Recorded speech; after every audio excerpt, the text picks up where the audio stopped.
presença de Jesus cura. Eu quero compartilhar algo com vocês. Talvez eu tenha falado sobre esse momento uma ou duas vezes aqui no Brasil, não lembro se eu já falei aqui em Alphaville em especial, mas eu lembro que algo aconteceu alguns anos atrás, uns 3 meses antes de eu ter um problema no coração e ser internado. Eu lembro que a gente estava plantando igreja em Cabo Frio e era um período muito difícil. Financeiramente a gente foi muito esticado até chegar até aqui. A gente foi testado, em vários momentos a gente passou por desafios e alguns até por algumas necessidades. E eu lembro que nesse dia em especial, eu estou entrando na van, indo com os voluntários, saindo do Rio, indo para Cabo Frio plantar a igreja. E quando eu estou entrando na van, chega um carro da companhia de energia elétrica. Lá no Rio é Ampla. Irmão, só quem passa muito perrengue sabe do que eu vou falar. Se chega um carro de energia, sua preocupação já é que talvez a luz que vai ser cortada é a sua. Alguém já viveu isso? Talvez alguém está vivendo isso. E eu estou aqui para te encorajar e te lembrar que o teu choro pode durar uma noite, mas certamente a alegria vem pela manhã. Aquele que é fiel no pouco, sobre o muito será colocado.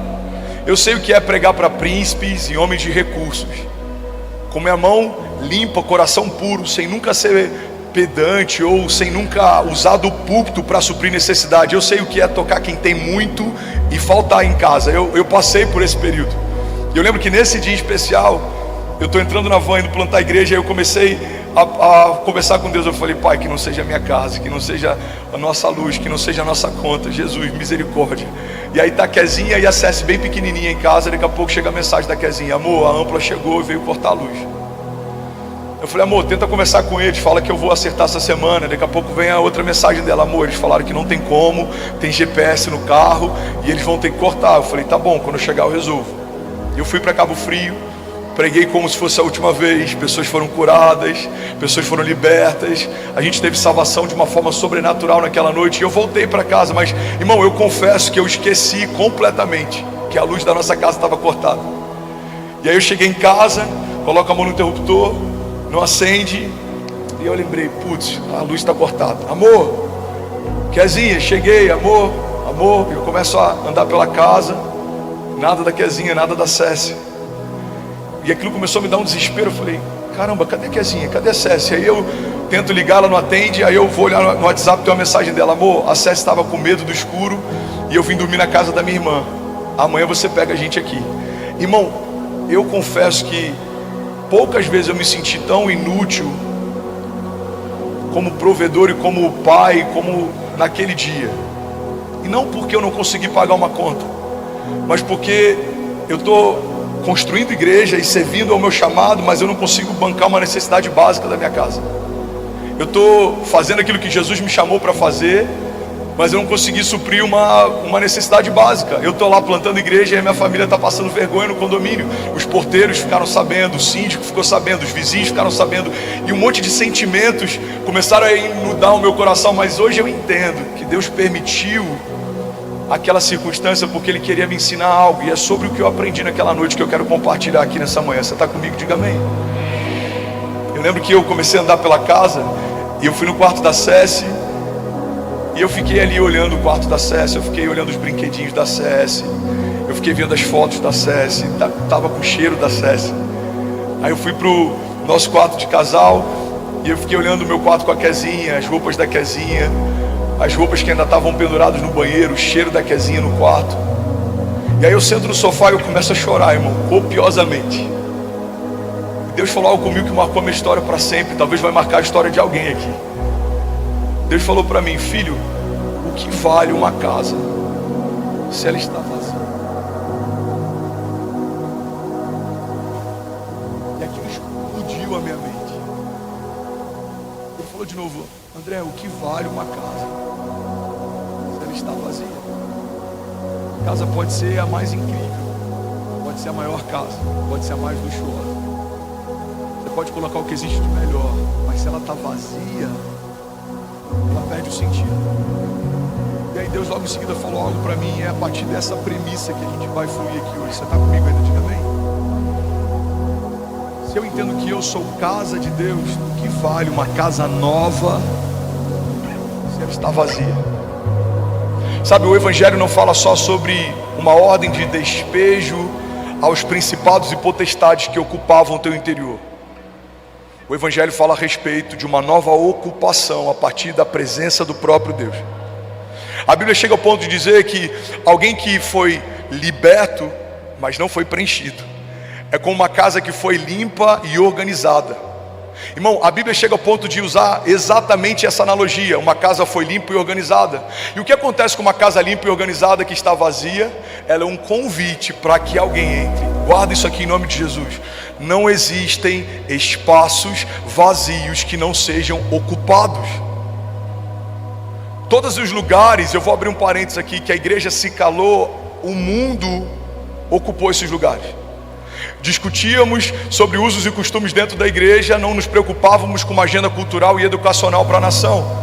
O mundo ocupou cadeira de reitorias, de universidades, de pastas, de ministérios, porque não há nenhum espaço vazio que não seja ocupado. A sua vida também é assim, a sua casa também é assim, a sua empresa também é assim, o seu quadro societário também é assim. Às vezes convidamos outros homens para fazerem parte da sociedade, mas não colocamos Jesus como sócio majoritário. Trazemos convidados para jantar na nossa casa e fazer uma social todas as semanas. Nem sempre trazemos a presença de Deus para se manifestar e fluir com liberdade naquele lugar. E às vezes a gente se assusta porque coisas acontecem, porque coisas fogem do nosso controle. Irmão, guarda isso aqui em nome de Jesus. 745 curas online, não para. Alguém pode celebrar Jesus? Será que alguém pode declarar isso nessa manhã? Diga: a presença de Jesus cura toda enfermidade. Vamos, se for para Ele, você pode fazer melhor. Tem centenas de famílias sendo curadas. Aleluia! Aleluia!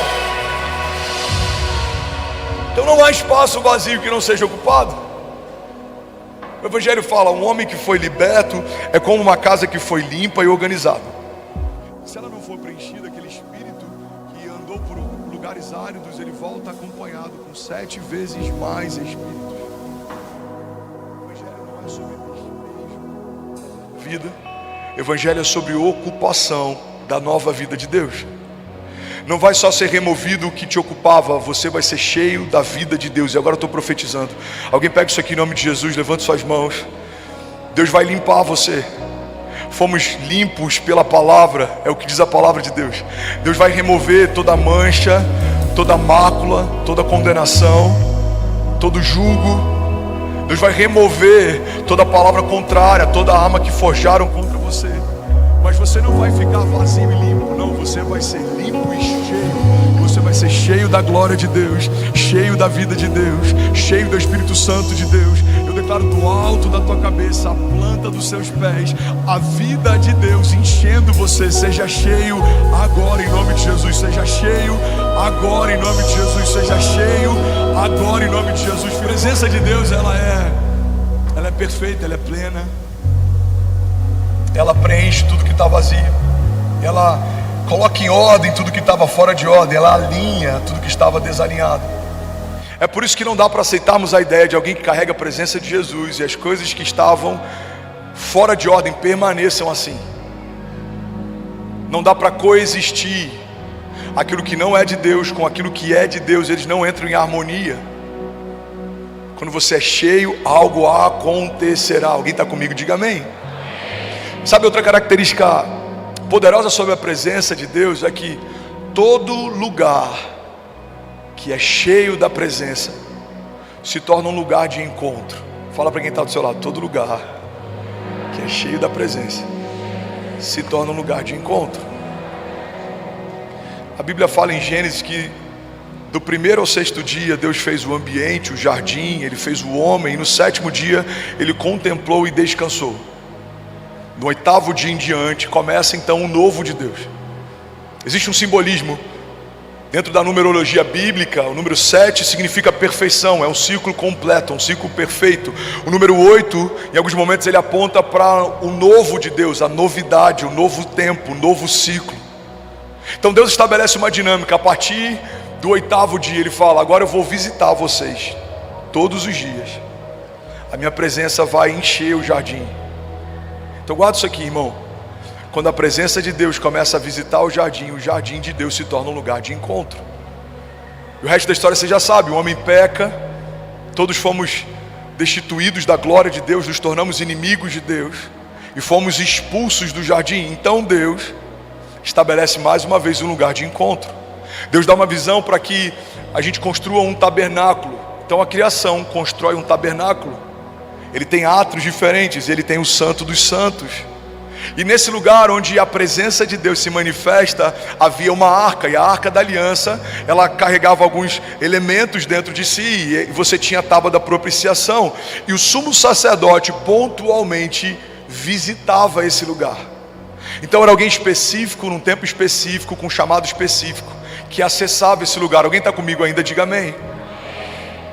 E eles tinham sinos nas suas vestes, e eles entravam nesse lugar com uma corda amarrada na sua cintura, porque se eles não tivessem plenamente de acordo, santos, aceitos, eles eram fulminados pelo poder da presença de Deus. Então quando o sumo sacerdote adentrava nesse lugar, se o sino parasse de tocar, quem estava do lado de fora já sabia, a presença de Deus fulminou o sumo sacerdote. Então eles puxavam aquele homem para fora, e um novo sumo sacerdote adentrava naquele lugar. A presença que antes era convidativa, agora ela gera medo em alguns. A presença que antes gerava vida, agora, se estamos debaixo de culpa, ela gera morte para alguns. A presença de Deus na antiga aliança fulminava a criação, mas graças a Deus que uma nova aliança foi estabelecida, e é sobre essa aliança que a gente celebrou ainda há pouco durante a ceia. Nessa nova aliança, Jesus levou sobre si, e a palavra de Deus diz que aquele que não cometeu pecado se fez pecado por nós, para que nós fôssemos feitos justiça de Deus. Então fomos feitos santos, inculpáveis e livres de qualquer acusação. Então um novo lugar de encontro é estabelecido, mas pela primeira vez, irmão, ele não é geográfico, ele é profético. Não é um jardim que a presença enche, não é um tabernáculo que a presença visita. Agora você se tornou um lugar de encontro com Deus. A presença de Deus invade você e habita em você. E sabe o que acontece a partir disso? Todo mundo que encontrar você vai encontrar a presença que você carrega. Por que, pastor, que os meus filhos serão salvos? Porque eles conhecerão Jesus, conhecendo o Jesus que habita em você. Vamos, levante suas mãos e recebe isso em nome de Jesus. Pessoas que nunca ouviram Jesus vão ouvir Jesus ouvindo você.